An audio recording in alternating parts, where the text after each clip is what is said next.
there, everybody. It is Brian Rundle, Black and White with Brian Rundle and Lana Quest. Lana will not be joining me tonight. She has family in town for Thanksgiving, so of course, family, we all know how important family is, especially this time of year. So Lana has the night off. She will not be joining me, but it'll be just me. If you watched my last show, I was rambling on for 2.5 hours. I do not expect to be doing that tonight. Certainly, we have a lot to get to, and we're going to be talking certainly about a lot of things that have been going on in the news lately. But what I want to start off with is our current president, Joe Biden.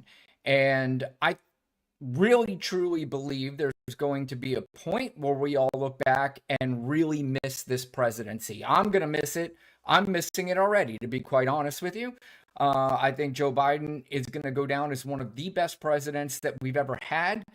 And as he is leaving office right now, he is still working. He is not sitting around and whining and complaining that he lost the election like Donald Trump did when he lost in 2020. I mean, he virtually disappeared from office. He did literally nothing from the time it was announced that he lost the election until January 20th, I believe, when Joe Biden was sworn in 2020.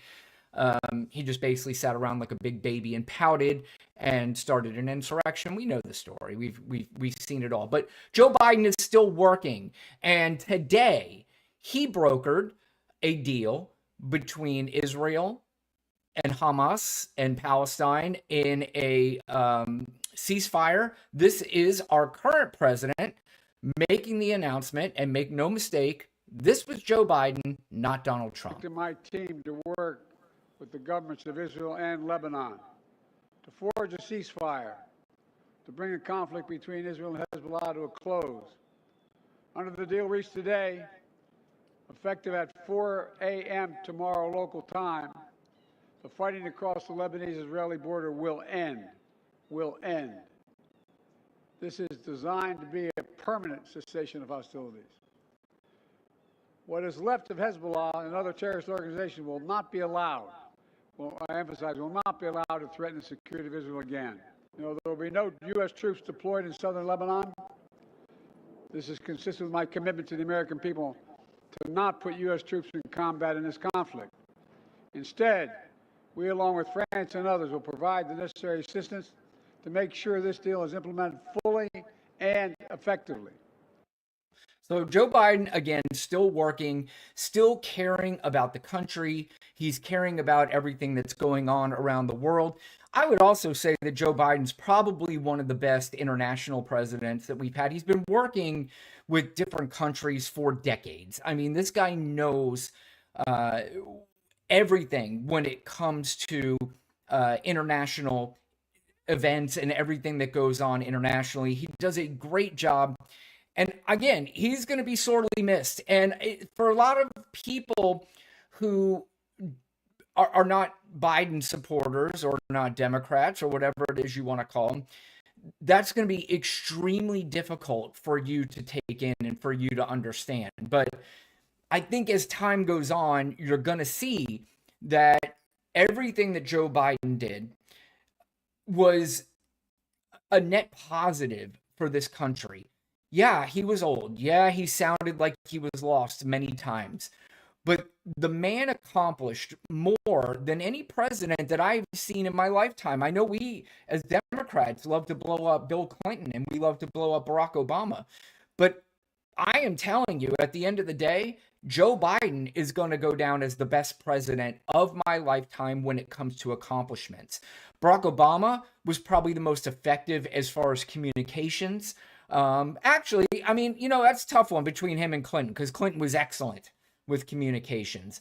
But I think Obama gets a lot of credit on his end, just the way he carried himself overall. There were really no scandals with Barack Obama like there was with Bill Clinton, which is going to wind up, as time has gone on, has hurt his presidency a little bit. But overall, as a president, he was excellent. Barack Obama was excellent as a president. accomplishment-wise, Joe Biden is going to go down as one of the greatest presidents of all time. In fact, a story just came out today that we're going to expect the White House to tout a new milestone on Monday: $1 trillion of private sector money put towards clean technology and manufacturing investments, officials say, are the result of Biden-era legislation. President-elect Trump is set to preside over an economy where parts of Biden's agenda live on in the form of unfinished semiconductor factories or clean tech projects. Trump might like the economic activity spurred by such projects, but he has threatened to roll back the laws passed under Biden that incentivized and funded them. That's Donald Trump not accepting that what Joe Biden did was great for this country. He's going to roll everything back, just like he's going to roll back the Affordable Care Act, and he's going to destroy that because Obama's name is associated with it. Instead of accepting that it is a very popular plan and the American people love the Affordable Care Act overall, he's going to roll that back, not because he thinks it's better for the country. He's going to roll that back and he's going to get rid of it because Barack Obama's name is attached to it. Just like this, anything with Joe Biden's name attached to it, he's going to roll back because he's a petty little bitch.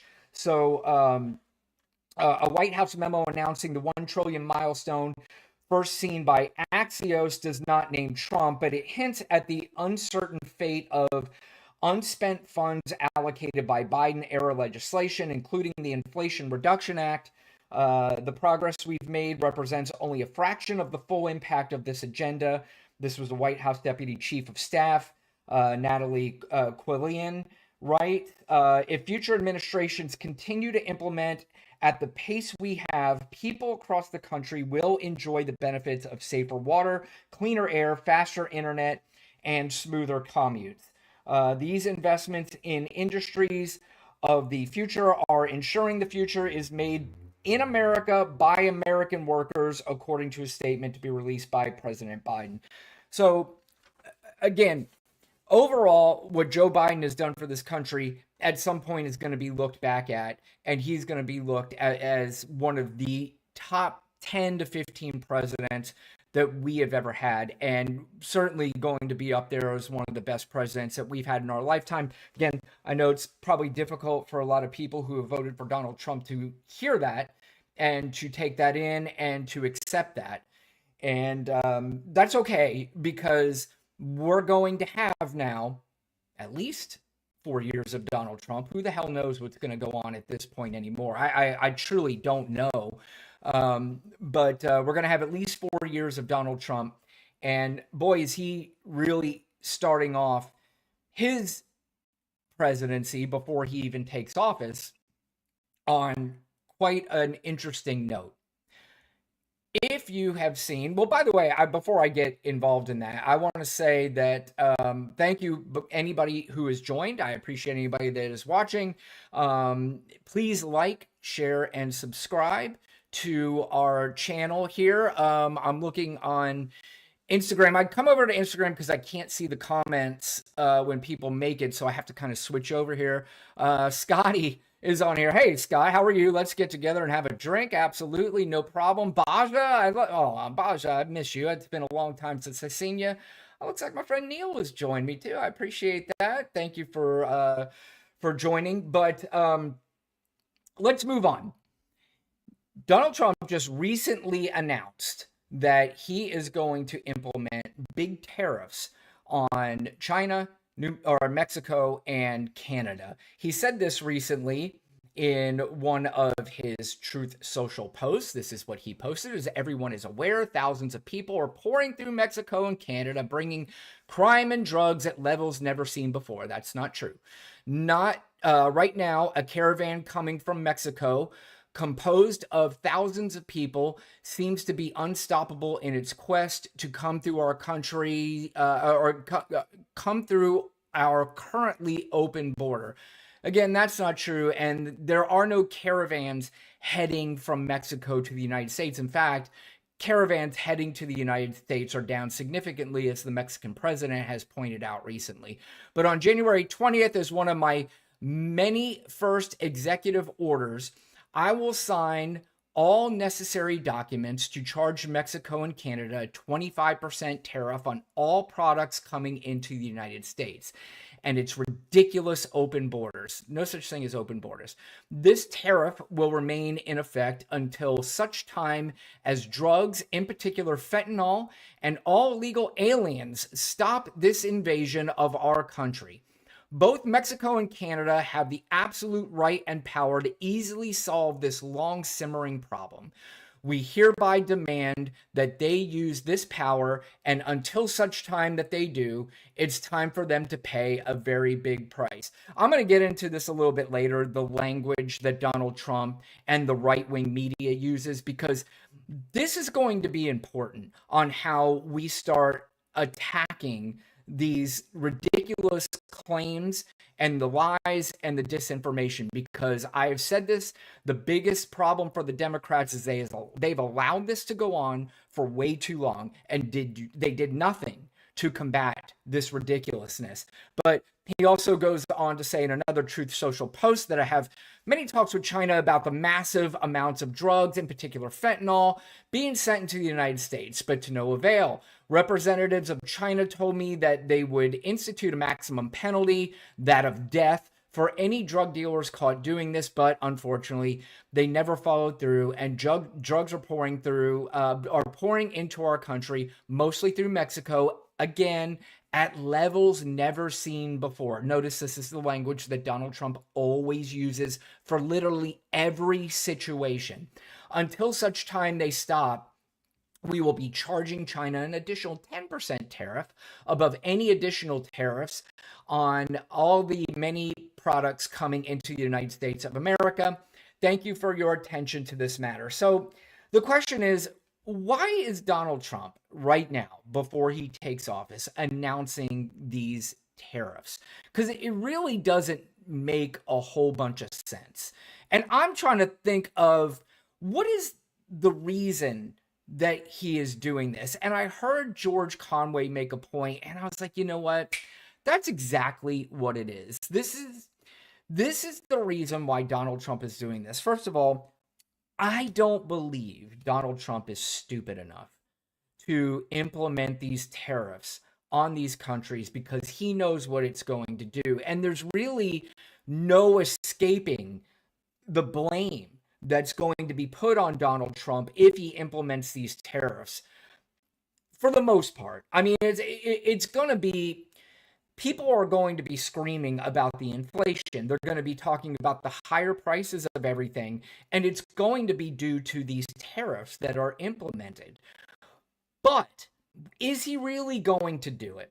And one of the reasons why I don't think he's going to is based on what George Conway said, and that is his plan is to disrupt the markets right now, to get the markets in a tizzy, to see the stock market go down, and try to see all the economic numbers that are solid and good right now under Joe Biden look really bad before he takes office. So when he takes office, then he's not going to implement these tariffs. He's going to do basically maybe what he did, and I really hope he does. I mean, I really hope this is what he does. But when Obama left office, he literally did nothing on an economy that was on an upswing.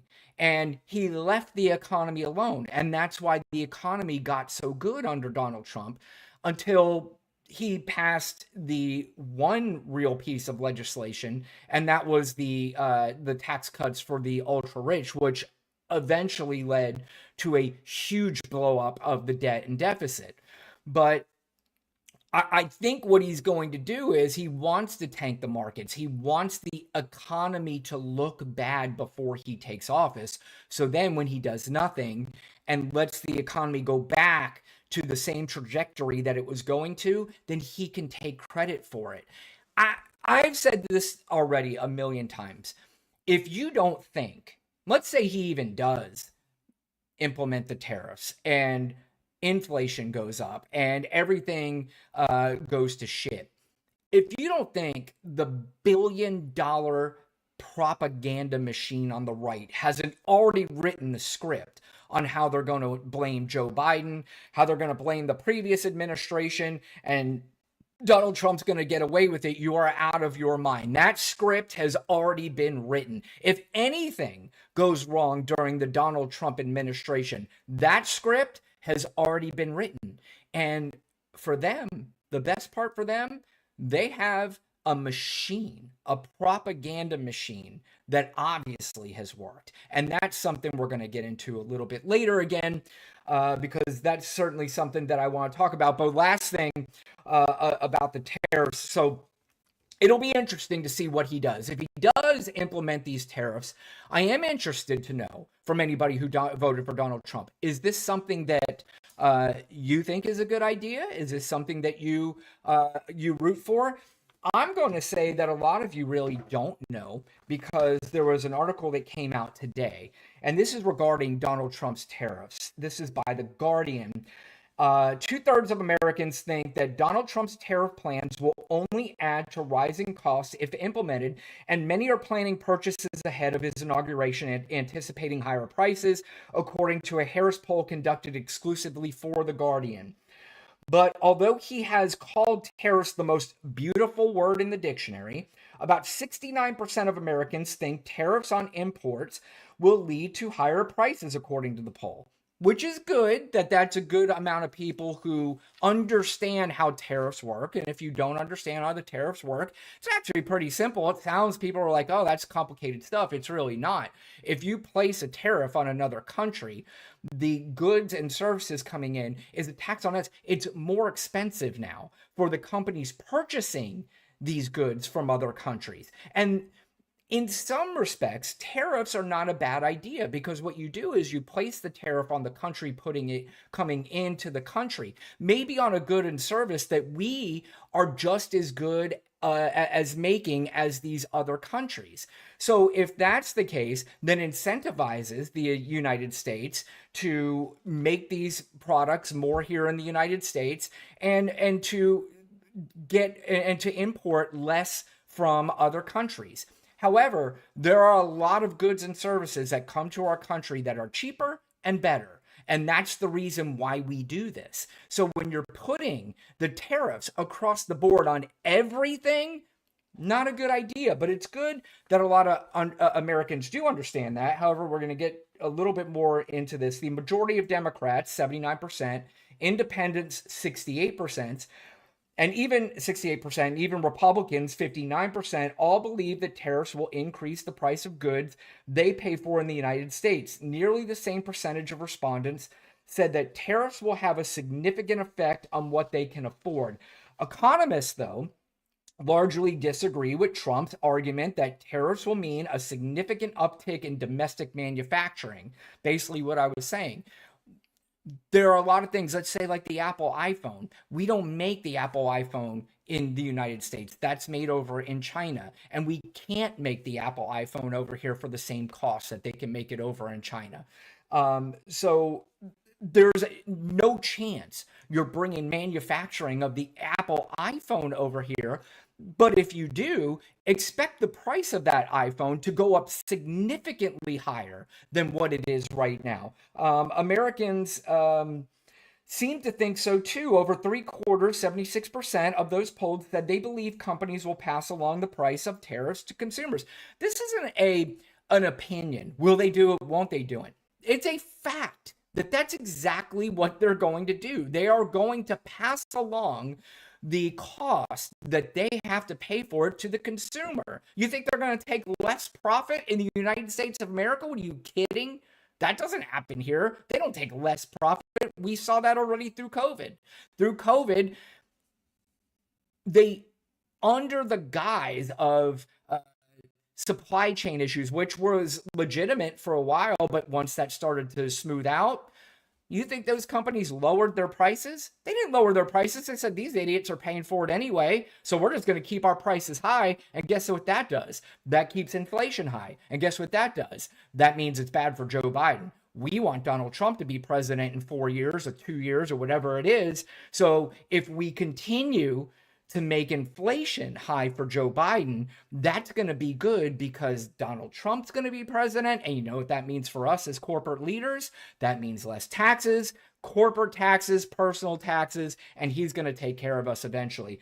That's what happened. You could believe it or not believe it, but that's exactly what happened.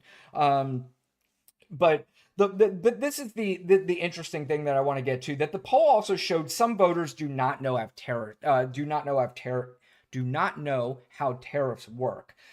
Though 78% of Americans felt confident they understand what a tariff is, only 48% answered correctly that American companies pay the tariffs. Nearly half of Republicans, 47%, incorrectly said that foreign countries are responsible for paying tariffs, compared to 32% of Democrats. Though tariffs appear to be more popular among Republicans, just 51% of Republicans say tariffs will have a positive impact on the economy. 27% of independents and 20% of Democrats thought the same. So, I mean, it's frustrating to hear polls like that because you have actual economists telling you this is what happens when tariffs hit. But we're going to interview random guy on the street, and he's going to tell us, or she's going to tell us, this is how tariffs work, and this is why it's better for the United States. And where are they getting that opinion from? Well, they're getting it from their leader. They're getting it from Donald Trump. Donald Trump says it, then it must be good. Do you know why? Because he's a billionaire, and he's going to run our country like a business. And if he runs our country like his businesses, then because of what I know about Donald Trump, I'm speaking as a Trump supporter, what I know is he's an unbelievable businessman. But if you actually did some studying, you would find out he is literally one of the worst businessmen you have ever seen. Nobody in New York takes him seriously. No real business person has ever taken him seriously. There are numerous books, there are numerous documentaries about how awful. I mean, I'm not talking about just even good. I'm talking about awful of a businessman. Well, how does he have that money? There's no way. He's a billionaire. How does he have all that money? He has all this money because his daddy died and gave him over $400 million. And he was able to scam his way through. And I'll be honest with you, there's the reason why he doesn't show his tax returns. I mean, do you think a real billionaire would be proud? Wouldn't you? Don't you? Especially somebody like Donald Trump with his ego. You're telling me he wouldn't show his tax returns? But he refuses to show his tax returns. Do you know why? He's not a real billionaire. He's not. And you're going to see where he gets his money. And you're going to see how he gets his money. He doesn't want you to see that. He needs the illusion that he's a billionaire. And without the facts, well, you know what? I take that back. Because facts don't matter anymore. Even if the facts came out, people would say, screw it. I don't care. He's a billionaire and he's a brilliant businessman. Well, what about all the bankruptcies? Well, that's what good businessmen do. Okay, what about bankrupting 3 casinos? Oh, that happens all the time. So it doesn't matter. None of this matters. Truth doesn't matter. Facts don't matter. That's why, you know what? I'm just going to go along for the ride over the next 4 years of the facts don't matter, and just kind of accept it. Maybe every once in a while, throw in a fact here or there, and then I'll stop myself and say, you're an idiot. Why are you saying this? Facts don't matter. Real quick, before we move on, this is the kind of country and what we should start expecting as Donald Trump takes over. And I'm not just saying that.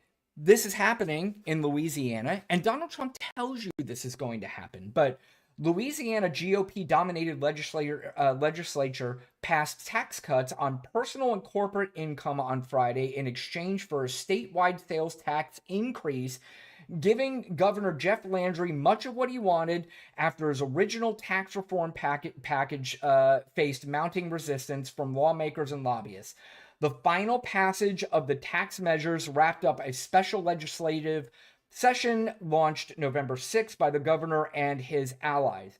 They said their purpose was to make the state's tax code more business-friendly, create jobs, and reverse trends on outward migration from the state. It was the third special legislative session called by Landry Critics warned that the tax reforms would primarily benefit corporate shareholders and wealthy taxpayers, while the sales tax increase would exacerbate Louisiana's regressive tax system, where poorer households pay a higher percentage of their incomes on taxes. So, again, I don't know how many years and decades we have to go through this over and over and over again to prove that when Republicans are in office, they care about one thing. They care about making the rich richer. I, I'm not really sure why people are not understanding this at this point. I, but maybe there's so many people who have these dreams that at some point they're going to be in that tax bracket, so they don't want to be affected by it at some point. I mean, the 60-year-old who's voting for Donald Trump is still saying to himself, maybe I'll win the mega millions at some point. And if I win the mega millions, then I'm going to be taxed more. So I don't want that to happen.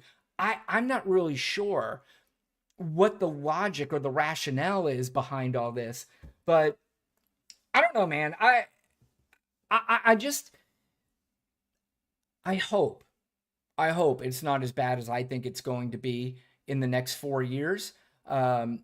I really don't, because I have no ambition on wanting to tell people I told you so, because I promise you, if it hurts you, it's hurting me. There's absolutely no question about it. So we'll see what happens over the next 4 years. Let's see if everything that takes shape that everybody voted for. I don't know. We're gonna see if that's gonna if it's gonna work out. So next thing. So we already had Donald Trump tell us that he's going to implement tariffs on different countries, and we've had economic experts tell us the effects of how that is going to affect me. It's going to affect you. It's going to affect all of us. But we also had Donald Trump tell us that Project 2025, I know nothing about it. I have no idea what you're talking about. Project 2025, I heard a little bit about it. I heard people talking about it. It's not really for me. Well, it is pretty interesting, a lot of the people that he's starting to name to his administration. And it's starting to make me wonder that maybe he did know a little bit about Project 2025. In fact, there are a lot of people warning you that it doesn't matter what he says, because that's what Donald Trump does. He is going to pretend like he doesn't know anything about it. And then when he gets into office, this is what the plan is. And Project 2025 coming to fruition at this point is absolute possibility, because they control the House, they control the Senate, and they control the presidency. Good news is we do have some Republican senators that do not seem to be on board with everything that Donald Trump is talking about, which is good, but we're going to see how that works out. But let's go over some of the cabinet picks for Donald Trump. This is from Axios. President-elect Trump contended he knew nothing about Project 2025, but several of his cabinet picks certainly do. Trump has plucked a number of officials straight from the pages of the 900-page Heritage Foundation-backed blueprint, which laid out plans to dramatically expand exclusive power and implement hardline conservative policies. Most recently, Trump nominated Russ Vought. That's a name that I heard of. Maybe some of you have, maybe you haven't, but he's an architect of Project 2025 to return as director of the Office of Management and Budget. Vought is one of the roughly 140 members of the first Trump administration who were involved in Project 2025 per CNN's tally. He was at least the fifth Project 2025 contributor Trump has picked for the job. This is Donald Trump. When he was asked about it at some point, he said, "I have no idea who's behind it." He wrote this in a Truth Social post. "I disagree with some of the things they are saying, and some of the things they are saying are absolutely ridiculous and abysmal. Anything they do, I wish them luck, but I have nothing to do with them." The reason why he did this is because people on the left and people who had concerns about Project 2025 were really starting to get the word out. And when the word came out, it proved to be very, very unpopular. And as it started to prove to be unpopular, Donald Trump obviously had to separate himself from it. But as we all know, or anybody that's followed Donald Trump for long enough knows, that he doesn't care. He doesn't care about telling you, I don't know about it, and then later going back on his word, because he knows what will happen. He knows there's going to be people that will scream and yell and he knows they can't do anything about it. He also knows the other people will celebrate with him, even if they were to say in the beginning, I disagree with Project 2025. That's ridiculous. In fact, I heard a lot of people on the right say, he's never implemented it. I know why you guys keep bringing it up. He said he doesn't know anything about it, which means you're partially defending the fact that you didn't think Project 2025 was a good idea either, because Donald Trump was saying it, so you were backing up Donald Trump. But now, if any part of Project 2025 or all of it gets implemented, guarantee none of you will say, this is fucked up. That wasn't right. Y'all get on board, just like we've seen over and over and over again. I don't know how many times we got to see this story play out. We've seen it play a million times. But that's exactly what's going to happen. But let's go over some of the people. We already mentioned Russ Vought, Brandon Carr. He's going to be the FCC chief. He is currently the senior Republican on the Federal Communications Commission, and Trump picked to lead it, outlined his plan to challenge big tech in the FCC chapter of Project 2025. In his section, he called for the FCC to issue an interpretation of Section 230 of the Communications Decency Act to eliminate expansive non-textual immunities that courts have read into the statute. Section 230 protects online platforms, for example, Facebook or YouTube. Why am I have such a hard time talking tonight? From liability over content posted by their users, which basically means you can say whatever the hell you want. Carr also lays out proposals to expand broadband connectivity access addresses, addresses TikTok's serious and unacceptable risk, and support emerging satellite technologies, among other goals. Tom Homan, you probably already heard of him. He is the immigration czar. He, along with John Ratcliffe and Peter Hoekstra, is listed among the dozens of Project 2025 contributors who aided in development and writing. John Ratcliffe, like I said, he's another one. And then Stephen Miller, you probably are aware of Stephen Miller if you don't know him. He's batshit crazy and out of his mind, but he's a longtime member of Trump Inner Circle and founder of the MAGA-aligned America First Legal, is slated to take on an expanded role in the Trump White House. We mentioned Representative Hoekstra. He's formerly Trump's ambassador to Netherlands, is Trump's pick for ambassador to Canada, and is listed as a Project 2025 contributor. So there are plenty of people that were on Project 2025 that are part of the administration now. So it's going to be interesting to see if how much of Project 2025 is implemented into this new administration. It's also going to be interesting to see just how much the people who voted for Donald Trump, how much are they going to love this? How much of it is going to be something that they cheer on and root for? So we're going to see how this plays out. The next 4 years are going to be extremely interesting. Before I move on to the next subject, please, like I said, like, share, subscribe to the show if you can. I would really appreciate it.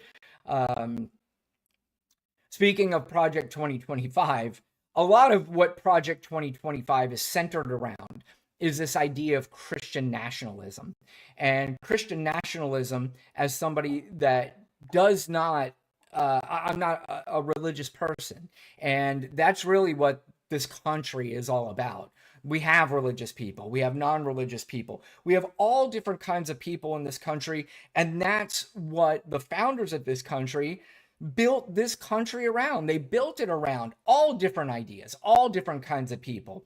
I would be offended that if somebody came in, Democrat, independent, I don't care what party you are, if somebody came in and said, we're going to get rid of Christianity, we're going to snuff that out, we're going to make this an atheist country, or we're going to make this agnostic country, whatever it is, that I'd be offended by.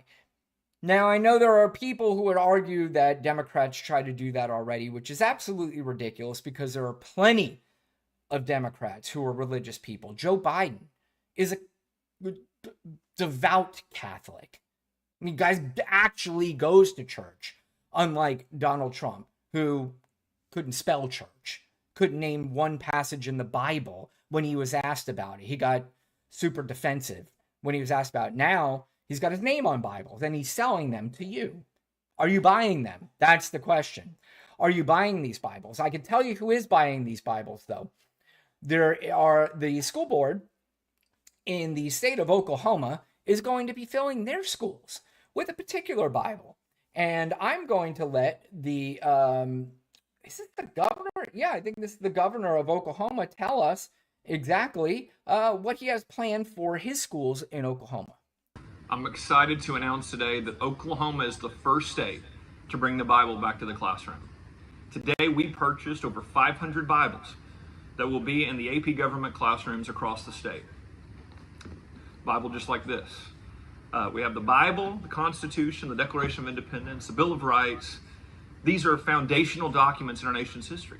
Our kids have to understand the role the Bible played in influencing American history. It's very clear that the radical left has driven the Bible out of the classroom, which leads to a lack of understanding of Remember that term, radical left, please. American history.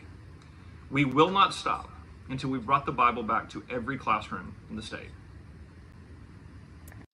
Super cool. So now in every school in Oklahoma, we're going to see the Bible. However, in the state of Oklahoma, if you look here, right now, there's only 2 states that voted unanimously. One was Massachusetts. And if you look at Massachusetts, they're first in education, second in healthcare, first in quality of life, first in test scores, and top 10 in the least amount of poverty. But in Oklahoma, this guy's more concerned about Bibles in his classroom than he is with having the 44th, he's 44th in education, he's 49th in healthcare, 44th in quality of life, 50th, dead last in test scores, and the top 10 worst poverty. But putting Bibles back in the classroom is his top priority. Now, did you notice the Bible that he was holding up? That was the Donald Trump Bible. And when he was searching for Bibles to put in his classroom, he had come up with certain criteria that this Bible had to have in order to be in the Oklahoma classrooms. And guess what? There was not one Bible that he could find that matched this criteria, except for one. And this was the Donald Trump Bible. So this guy's prepared to spend millions of Oklahoma dollars on Donald Trump Bibles to enrich him and make up rules based on what the Bible needs to have. It has to have the Declaration of Independence in it. It's got to have the Constitution in it. It's got to have the, what was the other thing? The Pledge of Allegiance, I believe. He made up these criteria because he knows that the Donald Trump Bible was the only one that had it. So when he makes up these criteria, and if you look, state legislation says, hey, we got to spend the money on the one Bible that has all this criteria. Another scam, just another scam where people are helping this guy out make money. And they're doing it under the guise of religion. I mean, how is anybody not disgusted by that? If you're a religious person, how are you not disgusted by this? But you know what? You're a Trump voter. You're religious. You're celebrating this. You know why you're celebrating it? Not because it has anything to do with religion, because you're putting it in the face of those libtards. That's why you're excited about this, because it is triggering the liberals. I can tell you, I'm not triggered by it, even I might be a little animated about it. I'm not triggered by it. What I am is I'm really sort of angry that these people are taking advantage of people in Oklahoma or anywhere else around the country that is getting suckered into this kind of stuff, because people are, again, you're now voting on things that are phony, that aren't real. These are things that are being put together by people who don't care about you. This guy cares about Donald Trump making him money, and he's making up a criteria for Oklahoma, and that one Bible is the only one that fits the criteria. Come on, man. That's just outrageous. And that really, that, like I said, stuff like that bothers me and upsets me. But again, in this day and age, I mean, what do you do about it? There's really not much you could do about it, because this is the world we live in now.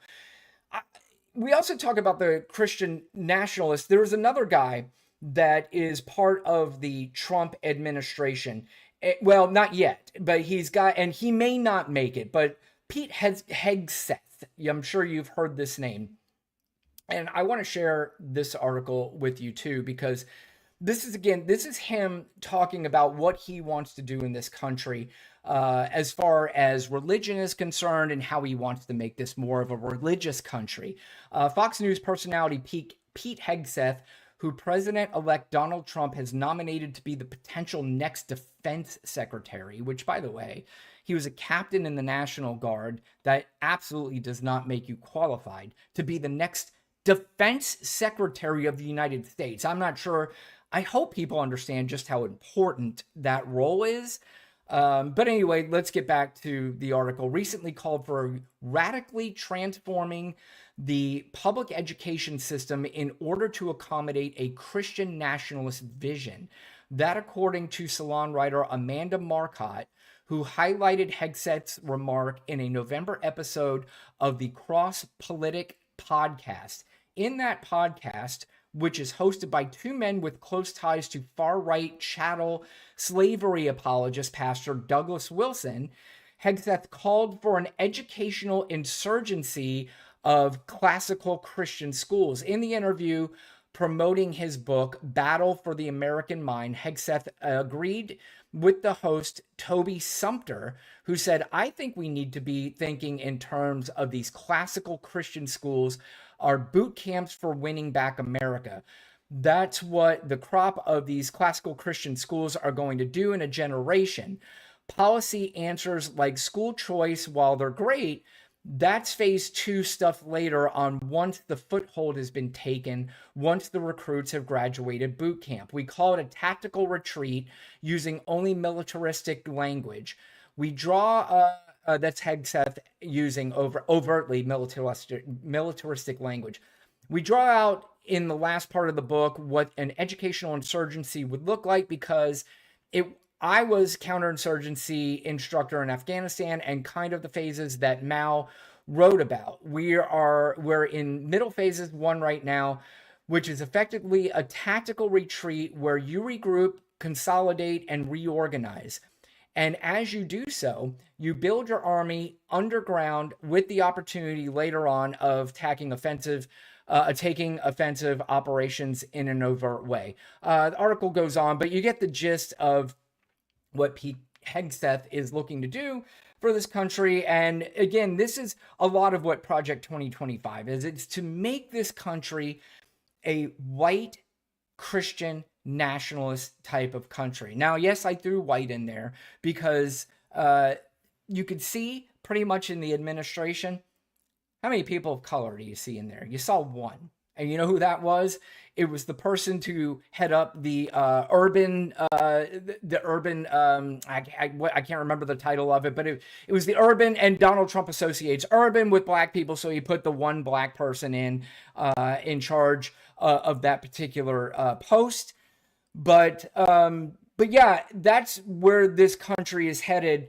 If they do get their way, which again, if they put in enough of the people that they want to put in, it looks like they just might. And that's not a country that I want to be involved in. Now, one last clip. This, I know there was a lot of men that voted for Donald Trump, and, a lot of them are these guys who use terms like alpha and stuff like that, which I find stupid. But I'm trying to figure this one out. This guy is his name is Josiah Moody, and he's married to a young lady named Isabel. And he was recently on a podcast with oh shoot, what's his name? I'll get it in a minute. But he was recently on a podcast, and he was describing what sex is for in his life, and that he doesn't have sex unless it's for procreation. And this is the reason why he doesn't. I don't know, fellas. This sounds a little strange to me. Let me know if you agree or you disagree. Control nothing, because I'm not going to have gay sex. And like gay sex is more than just like another man and a man. It's just like the idea of looking at sex as such a materialistic thing and just like, oh, well, like we just have an orgasm and that's fun or whatever. No, like, dude, sex is about having children. It's about having babies. Like you pump yourself full of birth control and then you have sex with Luke Beasley, by the way, is his name. your wife, and like there's no purpose there except just pleasure. That's the only purpose. Should people pleasure. who are born like infertile have sex? It depends. Listen, I am pro like people committing to celibacy for the rest of their life. I am pro like that. And if that was something that poor girl looks trapped, by the way. She's thinking to herself, I don't know how much longer I could put up with this nonsense, but they couldn't have babies, I believe that they should have that choice there. Well, they have the choice. Yeah. But I'm saying, Yeah, is so that I- what you believe is correct? Infertile people, no sex for you. I think that it's she's even laughing at what he's saying. There's no chance. I'm going to give this maybe 6 more months. No chance that young lady is with that douchebag within 6 more months. crazy. Infertile people don't think. I don't see anybody really saying that, hey, I'm infertile, so I'm going to be celibate for the rest of my life. I'm not going to touch sex. I'm not going to have sex. You think it's crazy people don't say that? Yeah. Wow. Yeah, that's really interesting. I don't know. I don't know, guys. Is that something that you agree with? If you don't agree with it, you can see he had his big old MAGA hat on. He's super proud. And I can tell you, man, MAGA people are proud right now. They are happy. They are excited that their man got in. And really, it's not just a celebration of Donald Trump getting in. Like I said before, this is a celebration of trolling liberals to the point where, I mean, I think some of them might even call in sick to work. They're that excited about it. Like, it's all day on Twitter with my 127 followers, and I'm following 111 people. I am going to sit on Twitter all day. And by the way, I'm not calling it X. That's ridiculous. I'm calling it Twitter. I'm going to sit on Twitter all day long. I'm going to troll these libtards because I've been waiting at least 4 years for this. And this has made my life whole. I am now at a place in my life where I had nothing. I had nothing. I hated my life. I hated my wife. I hated my kids. But Donald Trump is back in office. So there is a new, the sun is shining. And now I control I control these liberals and raise at my job, promotion. Who cares? If I was given the choice, Donald Trump wins and I troll liberals, or I get a $50,000 a year raise, I'm going with the trolling. That's what it feels like, at least.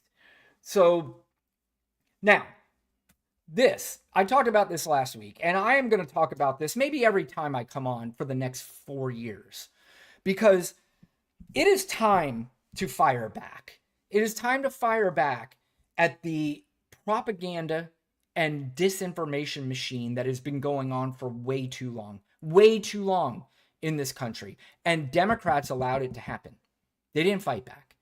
They just always did the let's move on, let's just stay focused, let's do the right things, let's say the right things, let's not make anybody mad, let's not make anybody sad, let's just stay the course. And staying the course bit you in the ass, and it bit you in the ass hard. How? Because we allowed this ridiculous disinformation machine to take over. And I want to give you an example of the language and the disinformation machine that they use. And I'm not talking about every once in a while. I'm talking about constantly. Do you remember when I stopped that clip of the Oklahoma governor talking about the Bibles in schools? Remember I said, remember that term, radical left? How many times have you heard the term radical left from that side? You didn't hear it once or twice. You hear it nearly almost every single time they open their mouth. And I made this point last week. When you repeat over and over and over and over again things, it starts to stick in people's brains. I made the point last week, when you study for a test, you study for it over and over and over again. That's how it sticks in your brain. Now you take the test and you remember the answer. If they said it once, twice, not that effective. If they say it over and over and over again, it works. And not only do they come up with little terms like radical left or any of these terms, they come up with talking points that they say over and over and over again that sticks with people. And when you have such a massive machine, whether it be Fox News, whether it be Newsmax, whether it be Joe Rogan, all these podcasters that you see in the top 15, Dan Bongino, Megyn Kelly, Ben Shapiro, Candace Owens. I mean, these people are relentless. They don't stop. They are in their faces 24/7. These podcasts aren't an hour long. They're 3 straight hours, and they're unregulated. People unqualified talking about politics, but they are repeating the same talking points over and over and over again. Here's an example of this is one of these guys, Benny Johnson. This is what he posts today. Look at this. Donald Trump accomplishments before taking office. Mexico agrees to end migrant caravans. That is absolutely not true. But you know what? I don't know how many followers this guy has. Does it say? He's got 3.1 million followers. And these people are reading this. And they think that every single thing that he listed on here is true. And you know what those 3.1 million, maybe not all 3.1, but you get the idea. Do you know what they're going to do with this information? They're going to pass it along to other people. Or if somebody like me says something to them about this, they're going to go, Donald Trump has already made major accomplishments before he even took office. Mexico already agreed to end migrant caravans. And then I go, okay, really? Prove that to me. And they go, you do it yourself. You prove it. And I'm like, no. This is going to be my point on how we need to fire back. But let's go over a little bit more of these. Canada closes border, ends illegal immigration. What is he talking about? America's stock market, Bitcoins hit record highs. Well, the stock market went down today. Actually, it did go back up a little bit, but Bitcoin went down significantly. And that probably has something to do with the announcement of the tariffs. And I don't care what anybody says. People say the stock market and Bitcoin are not associated with each other. I am absolutely positive that if the stock market tanks, so will Bitcoin. Xi Jinping begs for peace with America. Do you see the word he uses? Begs for peace. The only thing Jinping did was he basically said, hey, congratulations, Trump. I look forward to working with you. That's all he said. He wasn't like, oh my God, Trump's president. I'm so scared. Please be merciful on me. That's how that comes across. Putin agrees to Trump peace deal in Ukraine. That is absolutely not true. He did not agree to a peace deal. What he said was, I'm open to talking to Donald Trump about a peace deal, but he did not agree to one. But people read that. And they were going to go around and say Vladimir Putin agrees to a peace deal with Ukraine because of Donald Trump. Putin no longer targets the dollar. Zelensky agrees to a peace deal. Where in the hell did you see that? If you are a Donald Trump supporter and you're watching this, please send me where Zelensky said that he agrees to a peace deal. When did he do that? Hamas agrees to end war now, ceasefire in Israel and Lebanon. Thank you, Joe Biden. But you know what they're going to do? They're going to act like Donald Trump is president, and Netanyahu came out today and said that they're ending this because Donald Trump is president. And they're going to make you think that that's true. But you know what the problem is? A lot of you are going to go around and say that that's true when it 100% isn't. Finally, you get the idea, but Trump at 65% approval rating. You know what this guy does? He finds one poll somewhere where it shows Republican men are jacked up about Donald Trump, and he has a 65% approval rating with that particular group of people. But he absolutely 100% does not have a 65% approval rating. He didn't even win 50% of the vote. That's the other thing. They tell you there was a mandate. No, there wasn't. He barely won. Third lowest total from the popular vote in American history. But 65% approval rating? What are you talking about? But this is what they do over and over and over again. And not only do they have people who are in government doing this for him, like I said, they have a right-wing propaganda machine, and they just recently added, well, this isn't recent. This has been going on for years with this Joe Rogan character. And I do, I actually have even seen clips, old clips, where they played maybe a whole montage of Joe Rogan saying very pro-democratic, liberal, whatever you want to call it, things about the climate, about transgender people, about gay people, about healthcare, pretty much everything that you would hear on the left, Joe Rogan used to say.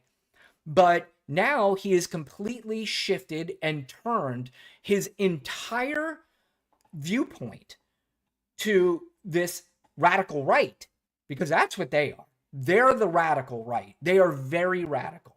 And now, not only is he doing Republican and Trump talking points, he's now doing Vladimir Putin talking points. He's now talking for Russia. This is him on his stupid show recently with some...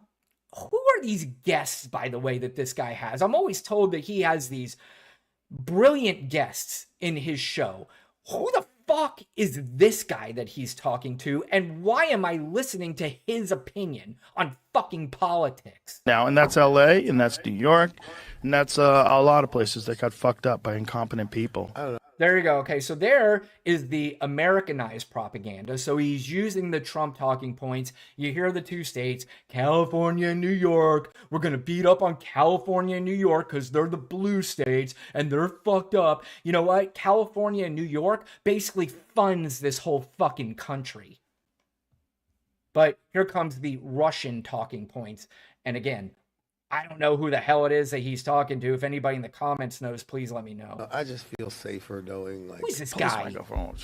I feel And who's wearing sunglasses and safer knowing that Trump is in office. I do too. I feel great about it. Like, I just like... What I don't feel safer is right now they're launching missiles into Russia. Yeah. How are you allowed to do that when you're on the way out? Like, the people don't want you to be there anymore. There should be like some sort of a pause for like significant actions that could potentially start World War III. How are you allowed to do that on your way out? There should be some sort of pause. Other than this is just plain stupidity. This right here, this guy is one of the main sources where people get their political news. Well, Joe Rogan's not that political. Yeah, exactly. That's the fucking point. He's not. And he's not bright about any of this stuff. He has said some of the dumbest things I've ever heard anybody say on just talking about politics and talking about Joe Biden and trying to get Joe Biden in these things that he was completely wrong about. This is the same guy who was called out for lying to his millions of listeners that he had a friend whose wife worked in the school system and they were putting litter boxes in their school because kids wanted to associate as cats. Well, it turned out there's not one school in the entire country that did anything like that. But this guy, to his millions of people, told people that this is what was happening. Luckily, somebody in his studio every once in a while corrects this idiot, but the corrections don't matter. You ever hear whenever somebody says they put a big story on the front of the paper and then later they get it wrong? Where's the correction come? Comes on page 6. So the original story is much bigger. The correction's on page 6. So nobody really cares about the correction. They just remember the big story. So there are people who are still legitimately going around, or literally still going around, claiming that there are schools who have litter boxes in their school because kids want to associate as cats. Now, you would think just being a grown adult, if you want to come across as somewhat intellectual, you would stop for a second and go, that sounds really stupid. I mean, that sounds outrageously ridiculous. Maybe I should put a little bit of effort into this and see if any of this is true. But no, we're not going to do that. We are going, some people, not all, but some people are still passing that along as if this is true. But let's let Joe Maybe finish. that would be a good thing that we would like to avoid from a dying former president. It's the whole thing is nuts. I mean, look, I don't know shit about politics. I'm not Zelensky gonna says pretend-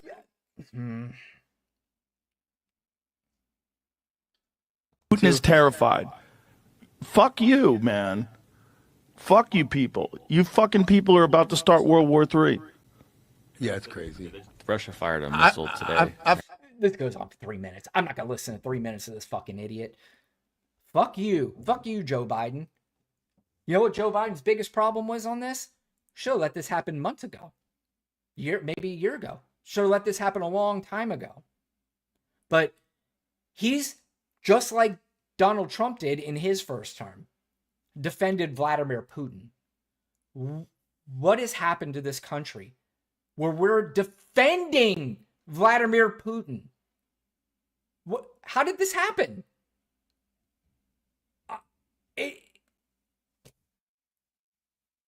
Are there any MAGA voters, Trump voters that are watching right now?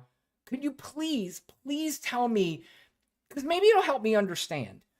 Can you please tell me why we're defending Vladimir Putin? Why we're defending Russia? What is in it for us with Vladimir Putin and Russia? And please don't say something ridiculous like, I don't understand why it's such a big deal that we have good relations with Vladimir Putin and Russia. Vladimir Putin hates us, hates the Americans, hates the United States, wants nothing good for the United States. His whole life is centered around bringing down the United States. Don't get suckered by him. The sad part is we have a president who is going to get suckered by him, who can get suckered by him. Unbelievable. But it's going to take me back to what I was getting to. The fight back. This is what we need to start doing. The first source of somebody fighting back was not somebody that I would have thought of first, but it makes complete sense.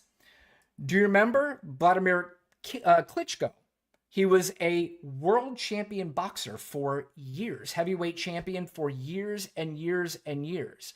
Well, he directly challenged Joe Rogan. Have me on your show and we can have a discussion about it. Let's take a look to hear what he had to say, and we'll go from there. Joe Rogan, I listened to your latest podcast. I'm sending you this video to let you know that I disagree. You talk about these American weapons being sent to Ukraine, which you believe will lead to the Third World War. So, let me tell you that you're repeating Russian propaganda. Putin's Russia is in trouble, so they want to scare you and people like you. His war was supposed to last 3 days. It has lasted 3 years, thanks to the heroism and sacrifice of us Ukrainians. So you're using the only weapon that Putin really intends to use, propaganda. And this weapon really weakens our democracies. Putin's Russia wants to destroy Ukraine quietly. They want America to stay quiet. Not great, but quiet. A great America is not an America that abandons countries that defend freedom with their lives. In short, you see, I have quite a few points of difference. If you invite me on your podcast, we could discuss them like free men. First of all, no chance Joe Rogan allows that to happen. Not unless he has people around him that know more about the situation. He's not going one-on-one with Klitschko there because few reasons. One, he knows Klitschko knows way more about the situation, and he is personally tied to it. Joe Rogan has no personal ties to this, none. The only ties he has to it, and this is the second reason why he will never have him on there, is because he's now beholden to guys like Elon Musk. And this, who's that idiot who runs the UFC? Dana White. Now, I'm not saying Dana White owns Joe Rogan, but now they're all in this little club. This we love Donald Trump and we got him elected club. So going against the king and the leader at any point in this next 4 years, not happening. Not happening. In fact, for the next 4 years, all we're going to hear from Joe Rogan now is propaganda from the right, whether it be from Russia or from this country. That's what you're going to hear from Joe Rogan. And this is why it's scary, because more people listen to Joe Rogan than any other podcast. And because of that, I've said this a million times, that is the reason, not just Joe Rogan, but that's the reason why Donald Trump won this election. For that reason and that reason only, because of the right, well, let me list the reasons. The right-wing propaganda media, Fox News, Newsmax, these unregulated, unqualified podcasters, then even the qualified podcasters, the ones who actually know about what's happening, but they know how to shape the language to circumnavigate anything that is negative towards Trump. They're going to spin it into a positive. Just like the indictments. There are people who will listen to Joe Rogan, who will listen to all those podcasts, that will have absolutely no idea what any of those indictments were about. The only thing that they know about those indictments is that it was a big setup. That Joe Biden and the Democrats and liberal judges and liberal prosecutors set Donald Trump up and went after their political opponent. Now, if you read the actual indictments, at least one of them, you would go, oh, shit. I mean, that sounds pretty bad. I still, even though it doesn't matter at this point, I would still encourage anybody to at least read the classified documents indictment. That to me is that's a slam dunk. That's a no-brainer. I mean, really, the other two are too, but those are gone. And by the way, I'm not even whine and bitch about that anymore, because what's the point? We knew it was coming. As soon as Donald Trump won, who sat around and went, well, we still have those indictments. If you did, then maybe you don't know what's going on, because there was no chance, absolutely no chance. But let's get back to the point. The point is, it is time to start challenging these people where they are. And Klitschko may not do what I'm going to say, but you need to be just as relentless as they are. Every single day, if you're talking this nonsense, then every day put out a video, go on shows all across the country and challenge Joe Rogan. Say, if you don't want to do it on your show, let's do it on somebody else's show. Just continue to challenge these people on their disinformation and lies every day. Hammer it. No more laying back and letting them control the narrative and who you are. I mean, people literally voted because they said Kamala Harris cares more about transgender people. It's just insane. Kamala Harris allows 9th month abortions. Well, when you use that sort of language, it's scary. But we didn't explain to people exactly why we support that. Why do we support it? First of all, it never happens. It's extremely rare. And if it does happen, It's only because it's at the woman having the child, her life is at stake. I mean, I said this last week. And again, I might start saying the same shit over and over and over again every single week. That's what you got to do. You got to keep hammering. No more. I said this last week. Great. You know a lot about Yemen. Nobody gives a shit about your thoughts on Yemen. Sure, you could talk about it in some respects, but what you need to start doing is you need to start coming up with the same talking points, and you need to start coming up with the same language and use it over and over and over again. The difference between ours and theirs is ours is going to be true. Theirs isn't. And I can point out every single time they say something that is not true. I can point it out. I know they don't care, but they will never be able to point out when we say something and we say it over and over and over again. They will never be able to point out how we're lying about it. I know, CNN, MSNBC. Don't watch either. I don't watch cable news. Don't care about cable news. First of all, they're not even CNN's not even really a left-wing network. That's ridiculous for anybody to say that. It's just stupid. It is stupid to call CNN an arm of the left wing. That's just dumb. MSNBC, maybe 60% of it, but not overall. Not like Fox News and Newsmax. They're 100, maybe 95% in for Donald Trump. Everything they say is pro-Trump, anti-left. Everything. 95% of it. That's what we need to start doing. I said this last week. Time for us to start doing it. It sucks that you have to do it because there's too many intellectuals and too many people who have way too many ideas on how things need to be done and why we lost. Calling Joe Biden and saying that we got away from the working class is one of the most insanely ridiculous things I've ever heard. I heard this from Democrats. Democrats are saying this ridiculousness. Joe Biden created more jobs than any president in the history of this country. Can't do that. Can't do it.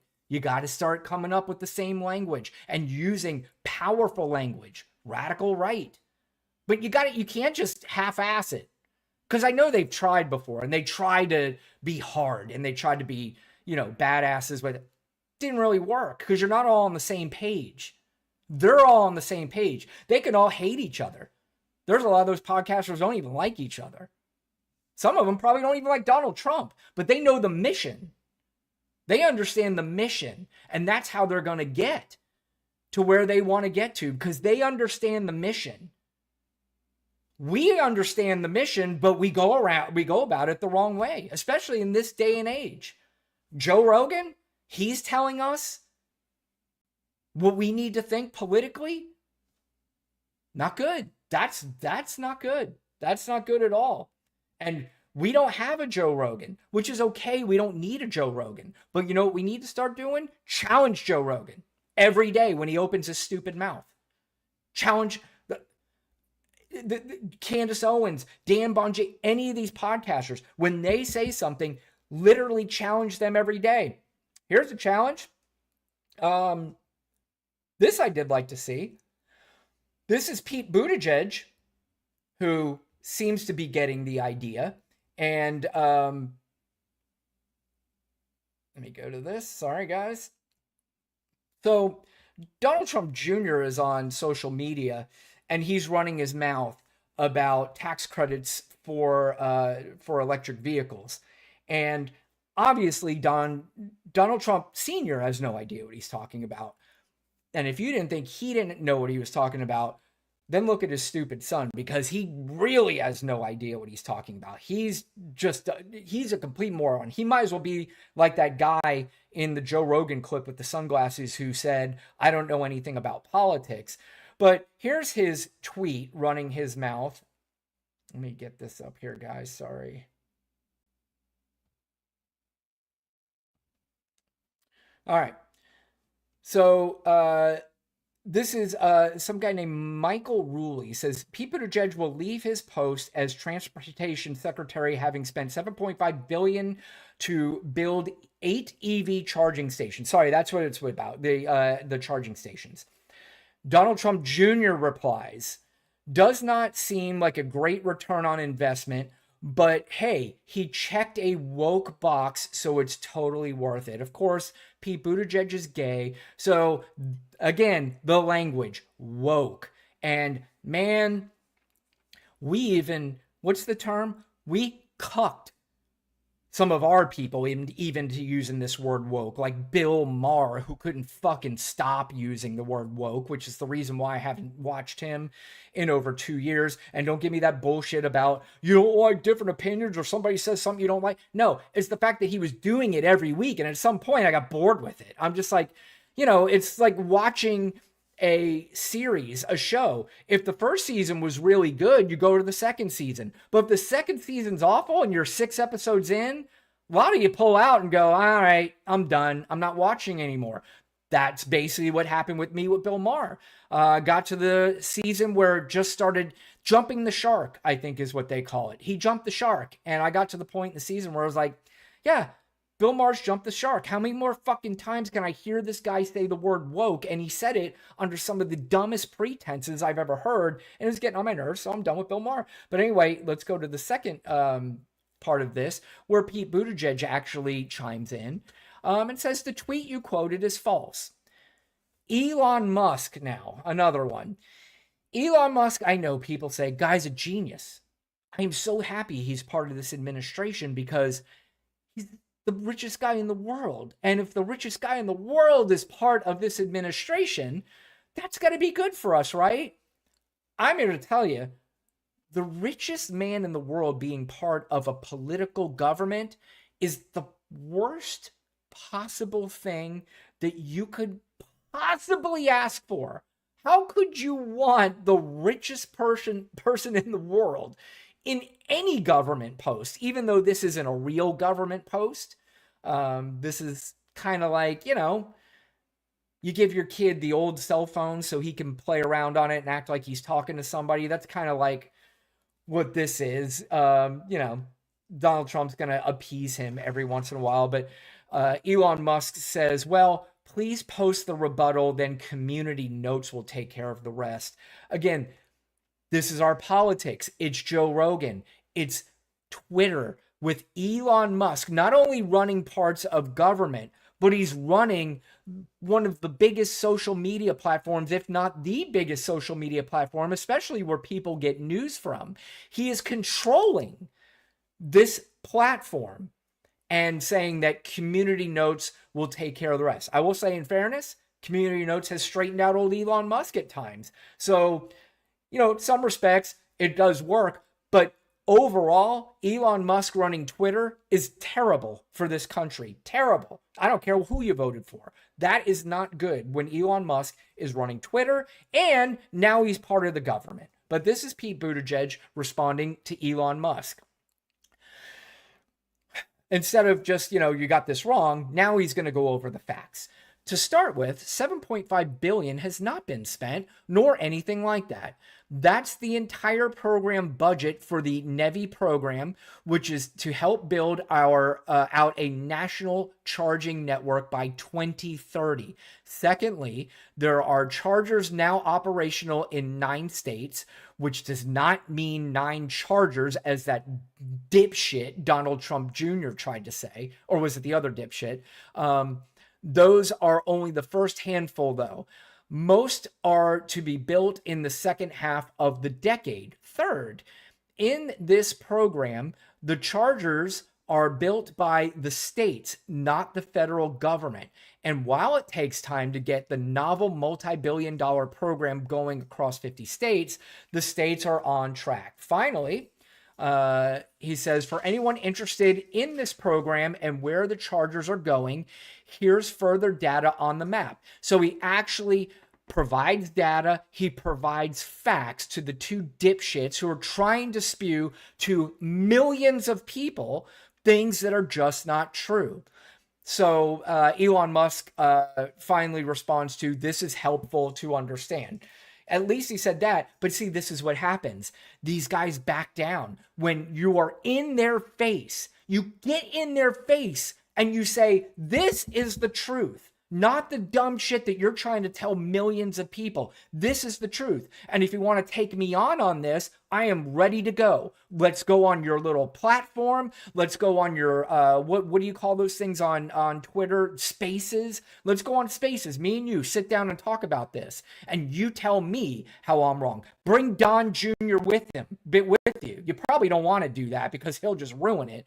But because you have no chance against me. The two of you together probably will make it worse. Go after them every day, relentlessly. Don't let up. You don't. You find every single word that comes from these people and you challenge them. You challenge them every single day. That's your only chance, because if you allow for 4 more years them to continue to spread, real quick, I'm going to look. How many followers does Elon Musk have? Some of you might know, but Elon Musk currently has 206.2 million followers. Now, probably millions of those are bots, but let's just say it's half of that. Let's just say it's 100 million. He has spread more propaganda because this guy tweets he's like a 13-year-old girl, just tweeting all day, every day, all night. And most of it's propaganda. But look what happens when somebody smarter than them goes after you. What do? They back off and they go, whoa, sorry about that. Community notes will take care of it. Nope, not good enough. I'm going to give you all the fucking facts. You want to keep talking about it? Let's keep talking about it. That's good information. Thanks, Pete. You want to continue to talk about it? Let's go on Spaces. Joe, you want to keep talking about Vladimir Putin? I know a little bit about this. Let me be on your show and let's talk about it one-on-one. Let's see if Joe Rogan continues to talk about this. I say he doesn't. Either that, maybe he does let Klitschko on the show. And hopefully he does. And then when he does, it straightens this idiot out. Because that's what it's going to take. Straightening all these idiots out. These people are not smart enough to defend their position when either they are not smart enough to understand the actual facts about what they're talking about, or they're lying about it. Either way, they're fucked when Pete Buttigieg comes in, when Klitschko comes in, or anybody else that wants to debate nonsense. You want to continue to spew nonsense and lies and disinformation? Guess what? We're coming right to you. That's what's going to happen from now on. I hope that's what happens. I hope that I'm not watching any more podcasters on the left talking about how Joe Biden should have ended what's going on in Israel and Palestine earlier. Don't care. That's not to say I don't care about what happened over there or what's going to happen or what's happened over there before. I do care about it. I care about all human beings when they are innocently being tortured, killed, bad things are happening in their lives. I care about the people who voted for Donald Trump. I am going to be heartbroken if any of you voted for Donald Trump and they rip away the Affordable Care Act and now your pre-existing conditions are no longer covered. When you have family members that are going to get ripped right out of their homes and sent back to a place where rape and murder is happening. Rape and murder is happening. I will. I mean, I will feel sorry for those people. Like I said, if you voted for Donald Trump, you kind of get what you deserve. But again, back to what I was saying. It is time to relentlessly go after these people. It is time to start putting together an ecosystem that battles every word that they say that is disinformation. You allowed it to go on for way too long. And because of that, you had people voting for the dumbest reasons you could possibly think of. People think the economy is terrible. Best economy in the world. Now, I'm not saying that things still didn't cost more. 100% is costing more for all of us. But that wasn't because of Joe Biden's policies. I'm not going to get into the facts about that because it doesn't matter anymore. That's too late. Too late. Could have done that a long time ago. We didn't. Too late. But from this point on, who cares about the indictments? They're gone. Jack Smith had to, doesn't matter. Talking about we need to recount on the vote. Nope, that's done. Move forward. It is time to look forward now. It is time to look forward and look straight into the faces of these people who insist on disinformation and go after them. Go after them. Go after them relentlessly. Do not let up. Unfortunately, probably not going to happen. I have heard some of these guys say, we've been talking to each other. Who knows what the plan is? I don't know. But it's so irritating to see some of the smartest people still feeling that they have to be right about things. I like Mehdi Hassan. Smart guy. But man, does he feel like he's got to be right about everything? Joe Biden, I told you that. Who cares? I don't care anymore about what you have to say about Joe Biden. Unless it's good. That's what I care about. I'll listen to you say something good about Joe Biden. I'm not going to listen to you say anything negative about him. Not at this point. I'm not saying that there was never anything negative to say about Joe Biden. There's something negative to say about every single president that's ever existed. But unfortunately, with some people in this new administration, guess what? You're not even allowed to say anything negative about him. There are threats that if you are any kind of major podcaster, nobody's ever going to hear me. I ain't worried about it.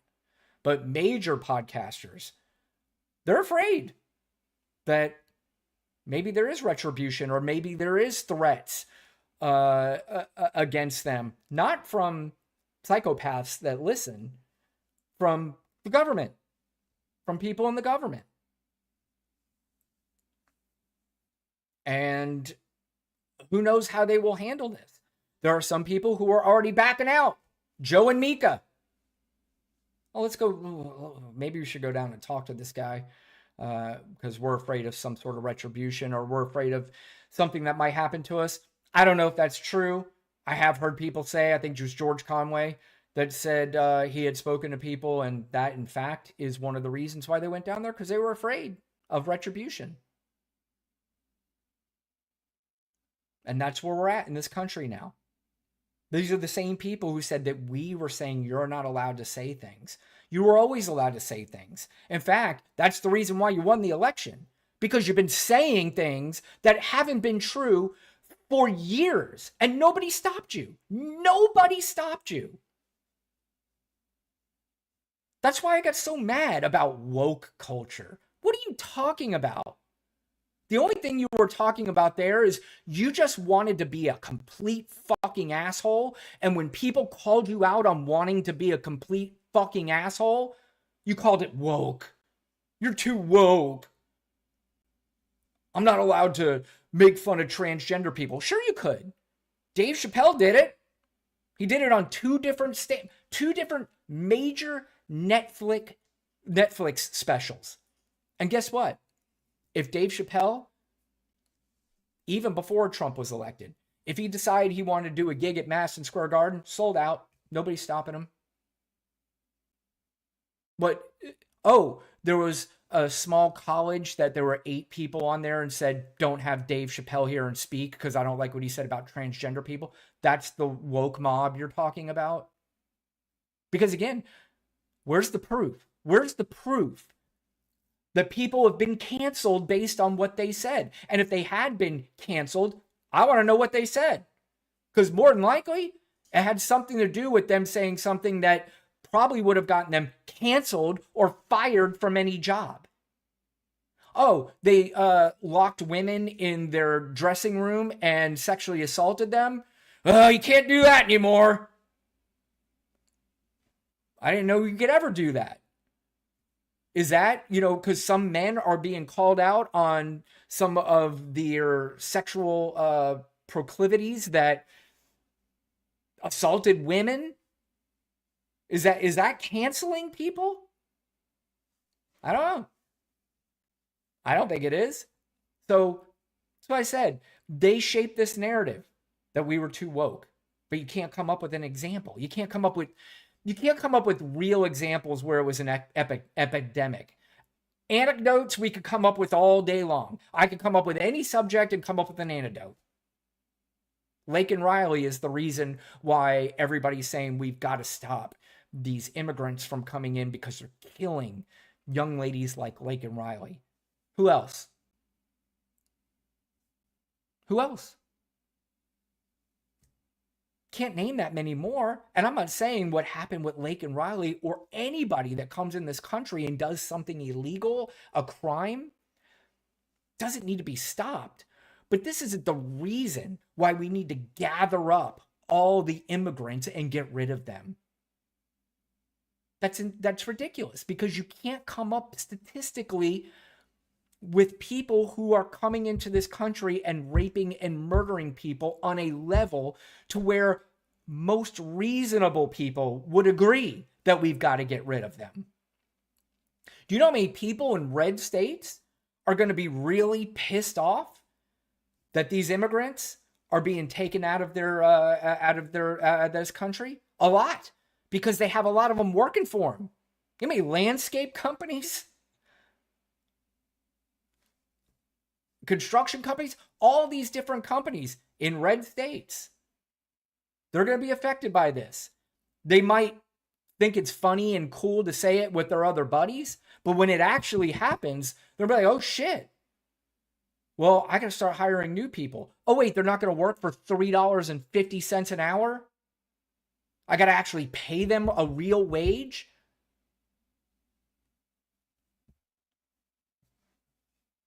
Fight back. Fight, and don't let up. Relentless. I don't know how else to put it, but I really hope they get their act together and do this, because it has to be done. I'll say this every week that I'm on. Has to be done. And I'm not claiming anybody's listening to me and saying, hey, did you hear the guy on Black and White with Brian Rundle and Lana Quest? It's sweeping the country. No, I'm just hoping this is, if I were able to talk, and if they were to have a big meeting and say, Brian, you're in charge of it, this is what I'd tell them, and hopefully it would resonate. If they told me something that they think would work better, I certainly would listen. But for me, I think the fact that we allowed this to happen for 4 straight years is the reason why Donald Trump is president. That's the only reason. Well, I was listing 3 reasons earlier. The propaganda media, the unqualified and unregulated podcasters, and the mainstream media did not help us at all, because they normalized Donald Trump. They allowed us to talk about him in a serious manner when there's nothing serious about this guy other than the danger. That's the only seriousness you should have been talking about with Donald Trump, is the danger. Other than that, you should have treated him like a clown, the clown that he is.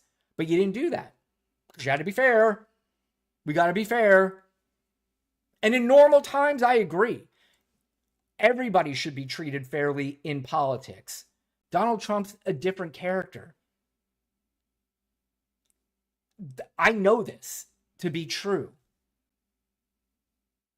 And to treat him like he was the same as Kamala Harris or Joe Biden or Barack Obama or any other political is nonsense. It's crazy to me. Crazy. And this is where we are now. And now we're going to have a black cloud hanging over this country for a while. And I really hope that things are not going to get as dark as I believe they're going to get. I hope they don't. And I would be happy for anybody to come here and go, hey, Snowflake, you were overdoing it a little bit, weren't you? And I'll go, yep, I sure was. Thank God. Thank God you were right. But I don't know that's happening. I mean, from day one, they're going to come in and start getting rid of these immigrants. Day one, according to them. So we'll see. If they don't do it on day one, give me a little bit of hope. So anyway, let's wrap up. Get rid of the show. I'm going to play one more clip because I just need some joy in my life. And this particular clip just gives me joy. It made me smile, and maybe it'll make you smile as well. I have no cash. It's all tied up. So right now, if I wanted to call a taxi cab, I can't do it. I don't have a credit card. I don't have a checking account. I have no place I can go take cash out except a little bit that I saved, and it's getting down to almost nothing. I have a business. I can do business expenses, but I'm very careful about that because God forbid I should make a mistake between a personal and what happened? A business expense. Unlike Hunter Biden, I go to jail right away. See, that's the language. Now we're going to blame everybody, and then we're going to throw Hunter Biden in there because, people hear Hunter Biden, and now it's going to get us mad. They're mad now that Rudy has to go through what he has to go through. And you know what? Good. You know who battled Rudy? Those two women who he disparaged and said, had people thinking that they were involved in this scheme and changing votes. And they sued his ass. And guess what? Now this bitch can't get a fucking taxi, just like he said. Good. Good. That's what you get for opening your mouth and lying. See? See what happens when you attack the liar? They're going to get punished for it one way or another, whether it's financially or whether it's going to hurt their ratings eventually because people are going to start seeing that these people are lying constantly. Whether it's being embarrassed in front of your own audience because you had somebody on that called you out and you didn't know how to respond because you're not smart enough. You didn't know enough about the subject, but you pretended on your show when you sat there and talked to Sunglass Boy, who literally said, I don't know anything about politics. That's the conversation you're having with that guy? Have it with Klitschko. Have him on your show. Then have the conversation. Not with that idiot. I still don't even know who that is. That's what you do. That's what you do from now on. Nothing else. Policy? Nobody gives a shit about your policy. Although what I think they should do also too, what Democrats need to start doing is just going constantly pressuring them, calling out their lies and disinformation, and then also constantly talking about American workers, what we're going to do for the workers, what we're going to do for everybody. Because if Donald Trump gets his way and he implements all this stuff that he wants to implement, it's going to crush the workers. Me, you watching, anybody else, your friends, your family, unless you have multi-millions of dollars, it's going to crush you. It's going to crush you. Every industry, my industry, I'm in mortgages. And do you know how it's already expensive enough to build homes? In fact, there was a slowdown on building homes. Kamala Harris's plan was to get 3 million homes built in her first term. It's a lot of homes. Might have been a little too ambitious, but I'd rather somebody tell me they're going to get 3 million homes built, and even if they fall short, 2 million, I'm all for it. And she had plans for it. She had plans for people to get a down payment assistance. How are they going to pay for that? Well, they're going to tax the ultra wealthy. They're not going to tax you. She said that numerous times. That's not how she's going to pay for it. Oh, we're just going to give people $25,000. No, it's a second lien on the home. And you don't pay it back unless you sell the home or you refinance it. Why do I know this? Because we have it here in the state of Florida with Ron DeSantis as our governor. It already exists, that plan. This was going to be a nationwide plan. Car sales, the auto industry, good luck. You know, a lot of parts that we get from Mexico and China. So, and when home sales are down, when auto sales are down, when food prices go up even more, you think you're concerned about the price of eggs now? Wait till the tariffs hit. What's the excuse then? How are we bailing Donald Trump out of this one? How do we, I wonder what the script that has already been written, because I'll guarantee you, these people, when I say these people, the whole MAGA sphere, they're 100 steps ahead. They've already got this planned out. If there's destruction and everything goes wrong, they've already written the script on how they're going to explain it to their followers so they go around and don't blame King Donald. Trust me when I tell you this, that script's already been written. But anyway, I'm wrapping up. I'm done. Thank you, anybody, for watching. I appreciate it. I would really appreciate it if you liked, subscribe. If you're watching anywhere else other than YouTube, that's the only place I think you can do it. So please go to YouTube, check out the channel, Black and White with Brian Rundle and Lana Quest. If you could, trying to get as many subscribers as I can. We got a lot of watch hours.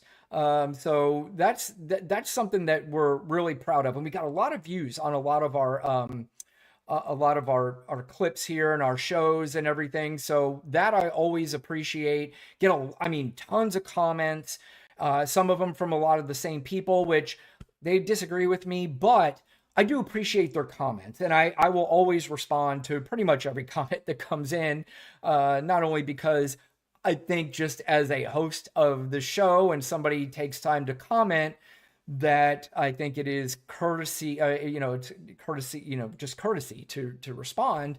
I hope I get to a point where there's too many comments where I can't respond to all of them. But right now, I do get a lot of comments, but I can respond to them when I have time. So I do appreciate that. Please like, share, subscribe to the show. You have to go to YouTube to do that if you don't mind doing that. But anyway, I may be back later on in the week, might do another show. Hopefully Lana's back with me next week. By the way, it's Thanksgiving time. Happy Thanksgiving to everybody, to you and your family. I hope you have a great holiday season. I think this is about the time where everybody starts throwing up their Christmas stuff. I think some people have already done that. Real quick, I just saw, by the way, before I came on, that prices for Thanksgiving meals are down this year than they were last year. So I hope a lot of people celebrate that, and that has nothing to do with Donald Trump. But anyway, all right, I'm done. I'm done with all that. Thank you guys for watching, and we'll see you guys next time.